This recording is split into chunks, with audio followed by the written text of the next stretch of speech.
Welcome to Solutions for Higher Education, a podcast by Scott L. Wyatt, president of Southern Utah University in Cedar City, Utah. To subscribe to this podcast, please visit www.suu.edu/President's Podcast, where you will find both the audio and a written transcript for today's podcast. Hi again, everyone, and welcome to Solutions for Higher Education, a podcast featuring Scott L. Wyatt, the president of Southern Utah University in Cedar City, Utah. I'm your host, Steve Meredith, and joining me today in studio is President Wyatt. Hello, Steve. Good to see you again. It is great to be here, as always. I wonder if everyone knows, they probably don't, that my office is actually right next to yours, and yet I see you probably more over here in this funny little back bedroom at the Center for Music Technology than I ever do over in our adjoining offices. Anyway, we're going to talk to one of the members of our staff from SUU Aviation, which is one of our really unique and interesting programs here at SUU, and it's a great way to kick off our 2018 fall semester podcast series. So why don't you introduce our guest? I'll do that. So we have Mike Mower with us today. Mike Mower is the Executive Director and Chief Flight Instructor for SUU's Aviation program. Thanks for joining us, Mike. Thanks, President. Thanks, Steve.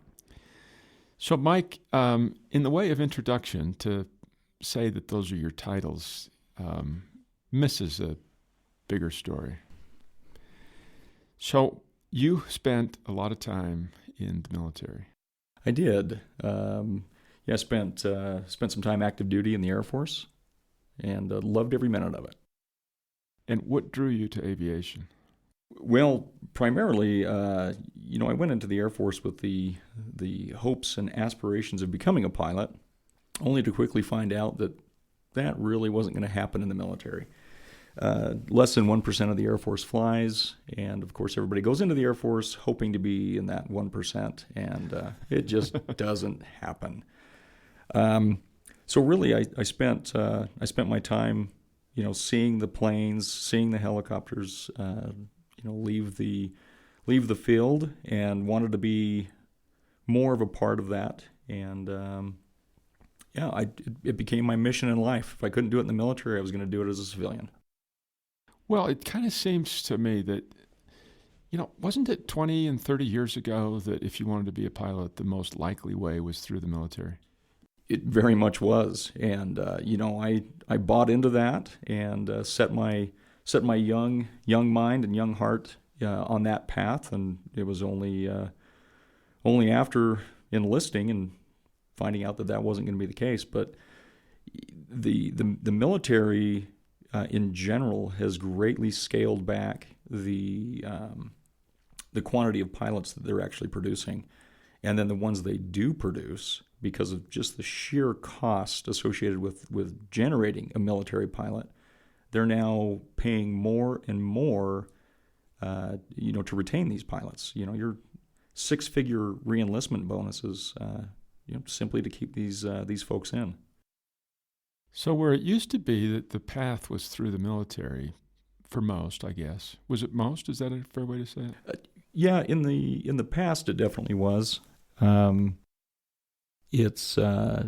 today it's changed, hasn't it? It has. It very much has. The military, again, not producing the quantity that they once did.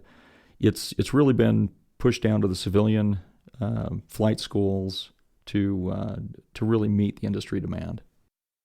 This is one of those interesting areas where the demand has grown because of a lot of reasons. Why don't you help us understand the scope of the demand for pilots, civilian pilots? Yeah. So the industry in and of itself has really fundamentally changed in really just the last decade. We have, from an airline standpoint, when we think of large domestic or international carriers, we think of Delta and United. 10 years ago, that was it. When we evaluate the marketplace now, there's carriers the same size as Delta, United, American, that simply didn't exist 10 years ago. The Mideast has exploded from just a sheer need of air transportation, and that in conjunction with this growing retirement of not only pilots and mechanics, it's created this perfect storm. We have growth, we have retirements, and the Department of Transportation is now calling this the silver wave. And this wave is set to come down on us in 2021 when this perfect storm of retirements and growth is going to come crashing down on us. So when I think about all of the programs at the university that we're training students in to meet industry needs and demands and help build the economy, all those kinds of things, I have a whole series of them in my head that we could list out. But I'm not sure that there is any one that really has a shortage quite like aviation. You know, we do one thing at the university, and we do it very well, and that's turning out very well-rounded, educated, highly educated graduates. And the aviation program has really been noticed, and it's been noticed from an international standpoint on what we're able to supply and how we're able to supply, graduating students into some just absolutely amazing jobs with really unlimited possibility, within the aviation industry. Now more than ever, aviation graduates really have the opportunity to almost write their own check. And what we're facing as a nation and as an international market has never been seen before. And we're just at the beginning. Yeah, so what are the projections? So Boeing projects over the next 18 years that they'll need over 600,000 pilots. Airbus is around 500,000, and they comprise the majority of the commercial airline. On the maintenance side, they're projecting almost 700,000. This is Boeing, 700,000. Airbus is again about 500,000, and then on cabin crew, it's closer to 2 million between those two companies in just the next 18 years. On the helicopter side, the maintenance projection is 44,000 maintenance personnel just for helicopter, and another 7,000 pilots in that same time frame. Now, to give you an idea, what the U.S. currently has as a licensed pilot corps, there's around 600,000 airplane pilots in the U.S., and there's around 15,000 helicopter pilots. So when we look at what we currently have and has taken us generations to generate, we are not even going to be close to hitting these targets. On the helicopter side, we literally are there's no chance. The only way that we can even come close to these is expanding the reach, expanding the demographic, and really letting folks know that this is a viable, well-paying career, and it is really open to everybody. So if you're looking for a job, this is a great time, isn't it? This is the best time in the world. It seems like it would be really smart thing for students to do, to say, okay, where is the greatest demand?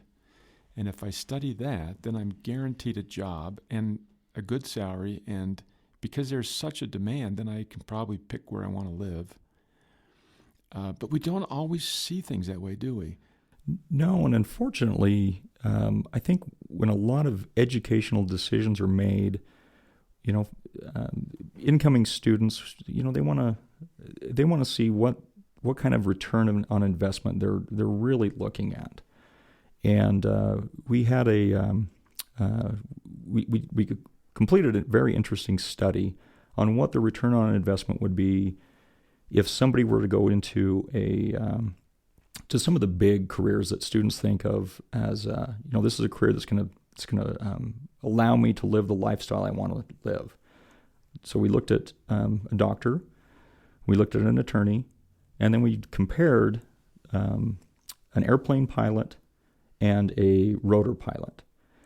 And the attorney, over the lifetime earnings, came back at about $35 for every dollar invested in education.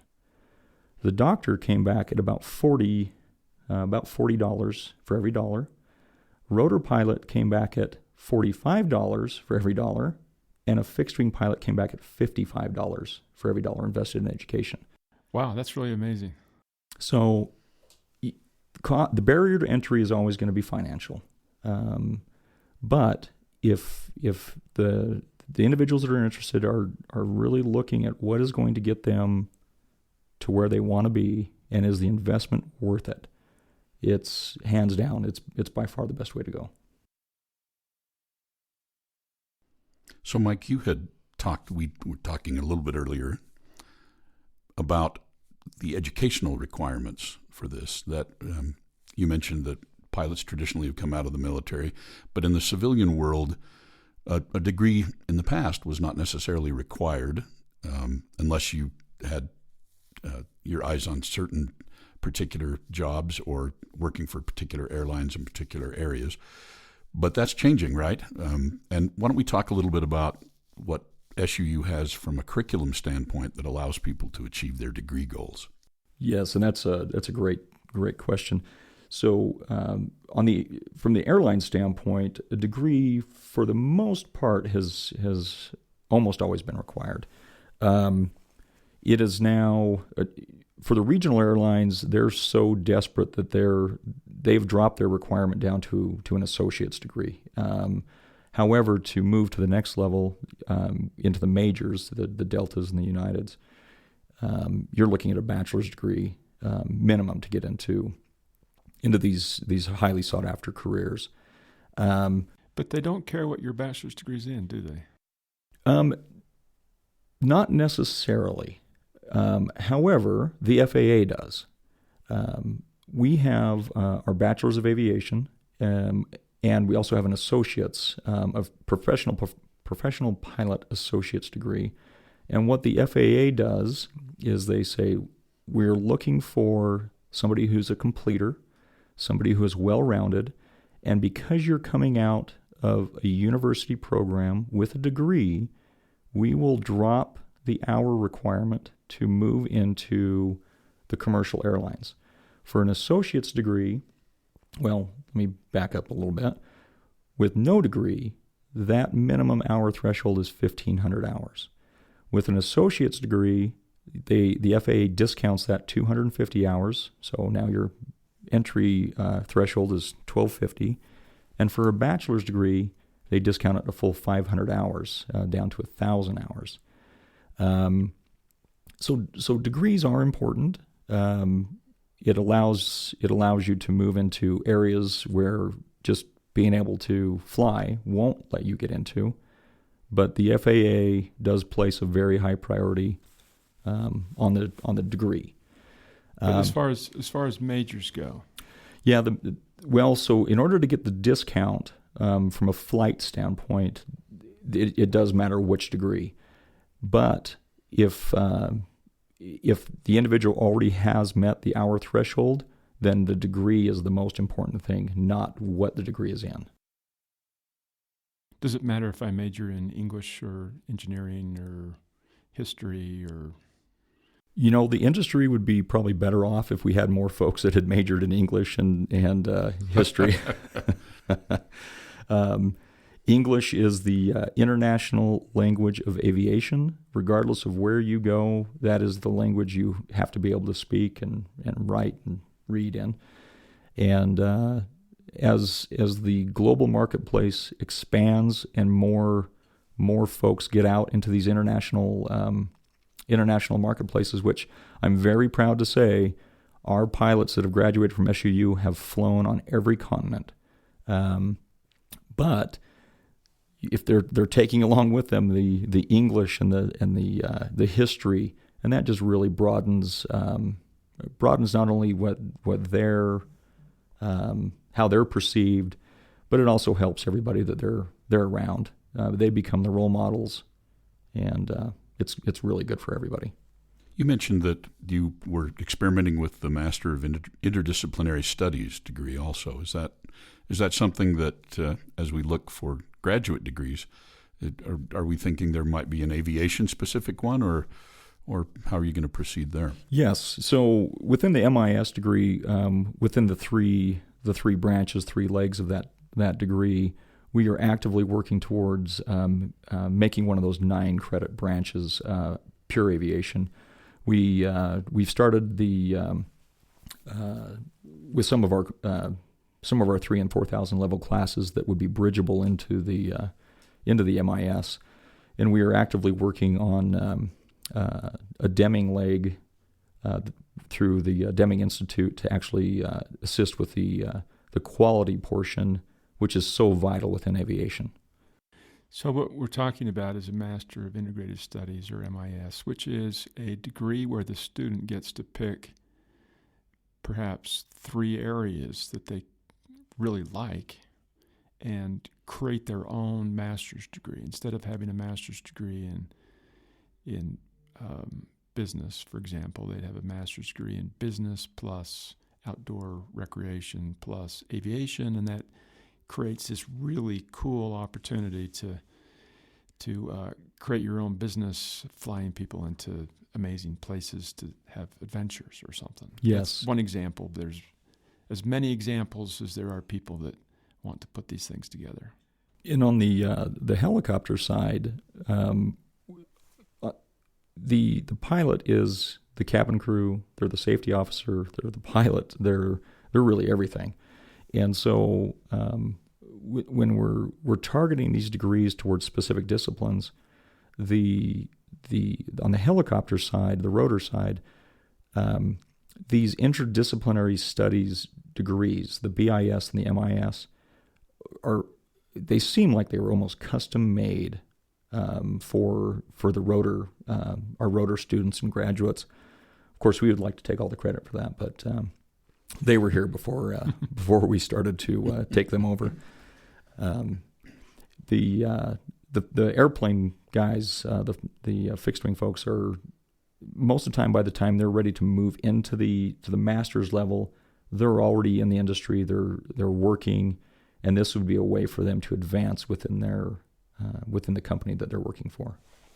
So, Mike, with this, what we've basically got is a student can come to the university, major in whatever she wants to major in or he wants to major in. If it's the right major, it'll qualify for a little discount in hours. If it's not, they still qualify for a job. So you can major in anything that really is exciting and then move on to a career in aviation. And we've got this massive shortage. It just, and I've had a couple opportunities to be with you in a helicopter or someone in an airplane where they say, take the controls. It's really quite fun. This job it's really not a job. If you can make your vacation your vocation, then you never work a day, right? It's the ability for me to jump in with a student into a helicopter, which, by the way, is the best means of transportation in the world, and go fly and be there as the light clicks on for that student. As an instructor, there is nothing better than being able to see that moment when it finally clicks. It's really unlike anything else here on campus. So, Mike, I fly a fair amount, and when I'm flying, it seems to me that 99.11% of the time, Point 11. Almost every time, it's a white male pilot. It is. That's one of the biggest hurdles that as the industry is trying to wrap their head around. How are we even going to come close to hitting these numbers that the industry needs just to maintain, not even grow, just to maintain? We cannot focus recruiting efforts globally on what unfortunately has become the main demographic of aviation, a middle-aged white man. We have wholeheartedly embraced as an SUU aviation department through and working with our partners, working with some very amazing faculty and staff here on campus. How do we reach out and how do we educate women, minorities, that this should not remain the exclusive domain of the white man? The opportunities are endless. The ability for somebody who may not have considered aviation a career option because they don't fit the mold. There's educational opportunities. There's scholarships out there. There's national organizations that are willing to help, and we've made a commitment to our partners not only to produce highly qualified and educated pilots and mechanics, but to really increase the diversity. The only way the world is going to meet, even come close to the numbers that are required, is to expand the group of people that are flying.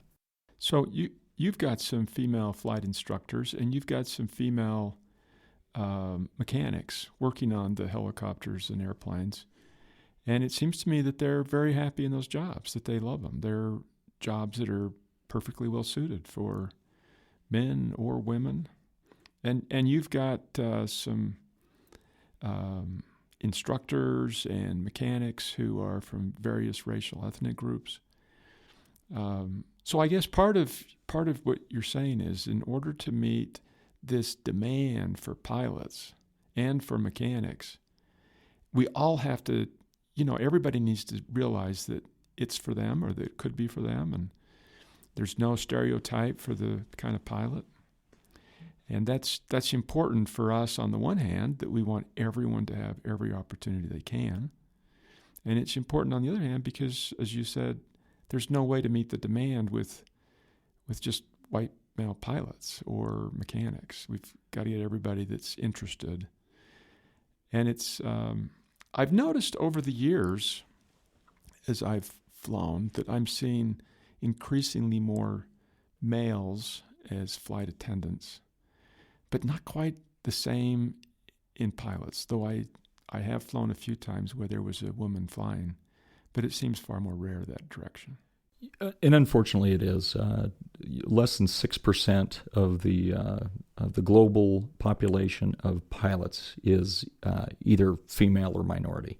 It's current reality, and the industry has recognized a need to change that, and SUU Aviation is trying everything we possibly can to assist with that. And it's really the main thing that we try to get out is, if somebody is willing to put forth the effort, there is a way to make it happen.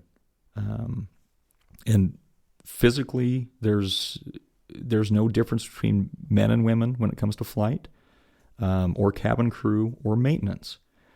These are just amazing careers, and it really pains me to when I run into somebody that says, "Well, I didn't think I could get into that because I'm of the wrong ethnicity, or I'm a female."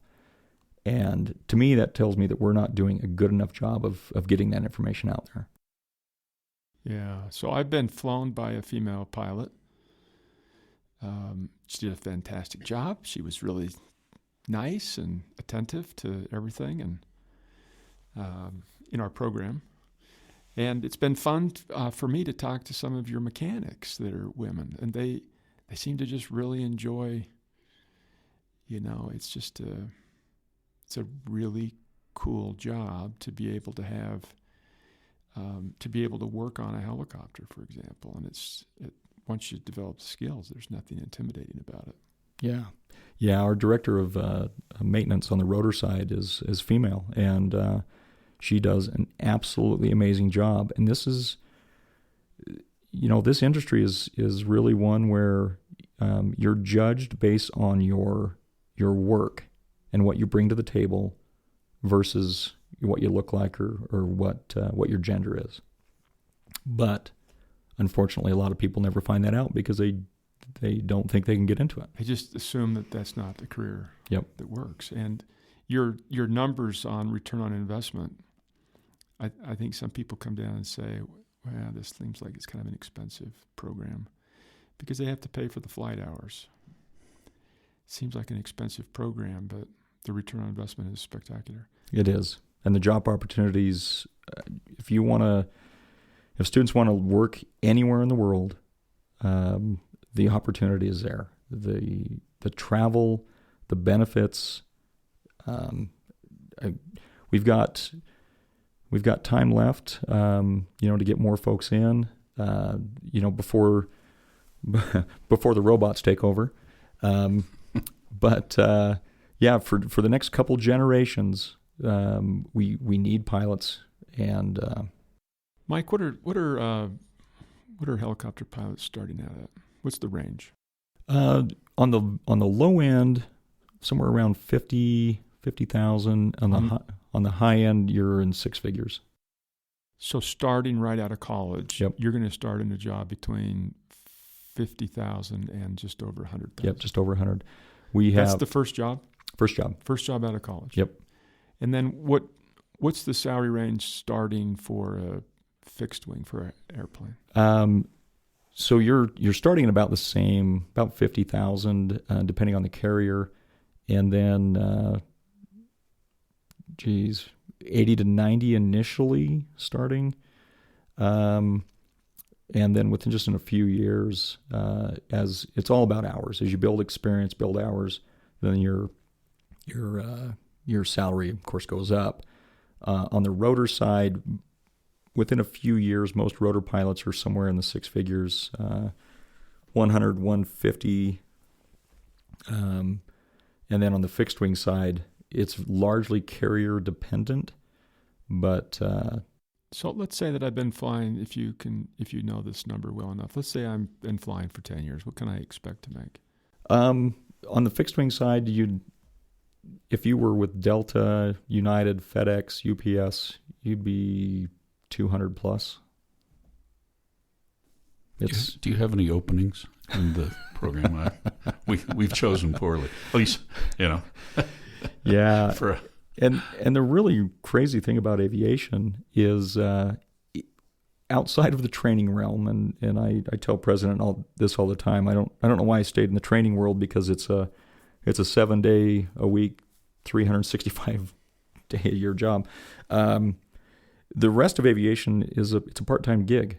You're mandated through the FAA. You can only work, really part-time, but you're getting paid full-time wages. Yeah, I have a brother that flies for a major carrier.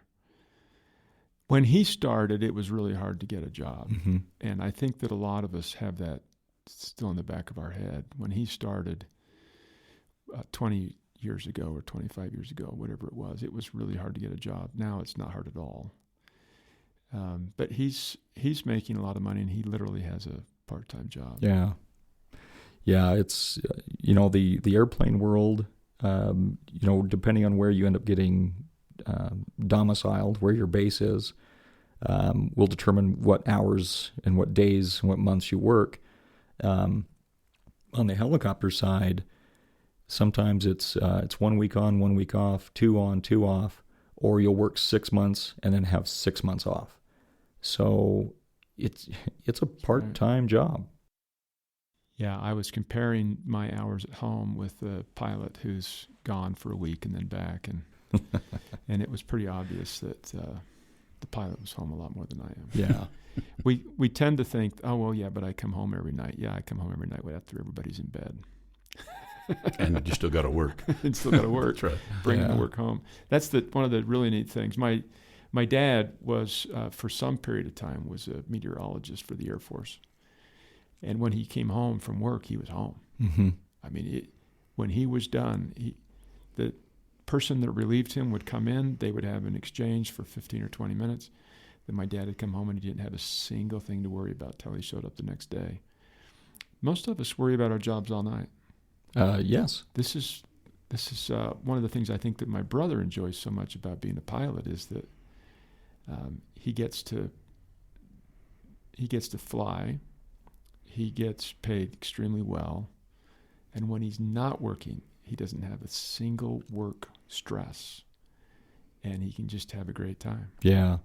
And you actually touched on a really good point. One of the things that a lot of employers outside of aviation will always push is that work-life separation. You know, when you're home, you're home. When you're at work, you're at work. The life of a pilot, when you're home, and as you've mentioned with your dad, you're present. You know, if you've got kids, if you've got a wife, there is no other worries. You've left the job for a week, 2 weeks, a month, whatever. There is no other worries. And so you get to do something that very few of us get to do, and that is be present when you're home. Yeah, it's great. It's one of those things that people don't understand. And one of the reasons why we're talking about this career in particular in this discussion is not just because it's a good job. It's because the demand is so huge. And this is one of the problems that we're trying to help solve at Southern Utah University is that we see the huge shortage of pilots. We know how that's going to impact all of us. And the quality of life is good. The quality of life. Yeah. Yeah. Yeah, we train great pilots. We've produced over 600 pilots since we've been in operation for 5 years. And we train in a very unique environment, unlike any other training environment within collegiate aviation. We are the highest altitude school in the country, which then by default makes us the highest collegiate program globally. It's just within a few minutes you're flying in mountains that are over 10,000 feet. The wind always blows in Cedar City, which from a flight standpoint really benefits the students. We get to experience turbulence, high altitude turbulence, low level turbulence, how to fly in that. Great training. It's amazing training. Great training. Combine that, building. Yeah, and then combine that with the experiential education that SUU is known for. We train the best pilots out there. And you've got how many pilots in the program? Right? How many do we have in our program? We're about 270 right now. And they're coming from how many states in the country? Yeah, 45 states, 3 countries. We've got... what percentage of them are women? Less than 10%. We're working.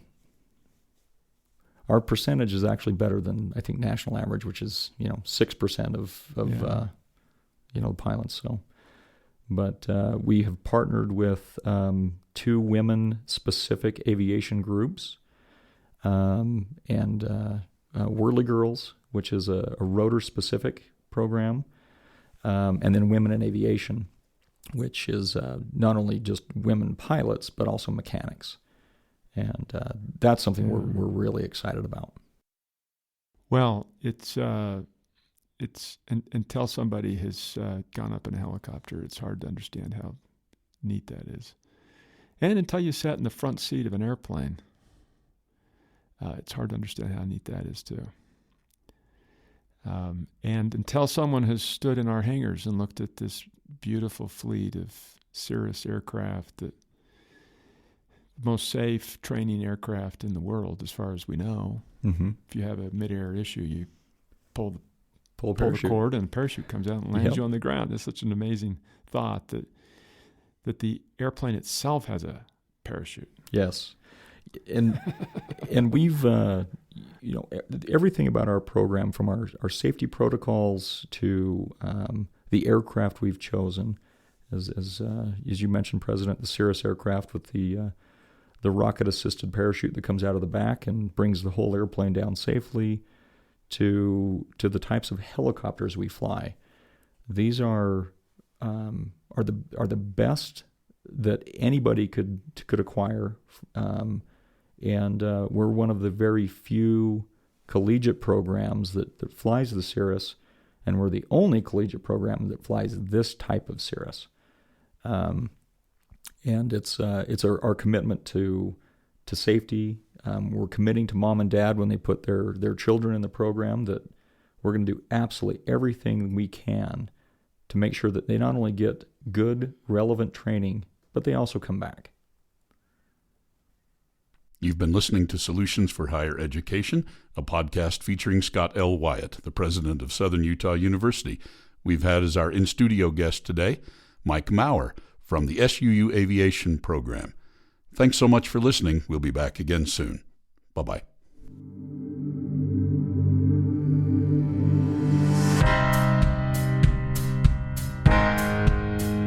Thanks for listening to Solutions for Higher Education. To subscribe to this podcast, please visit www.suu.edu/President's Podcast, where you will find both the audio and a written transcript of today's podcast.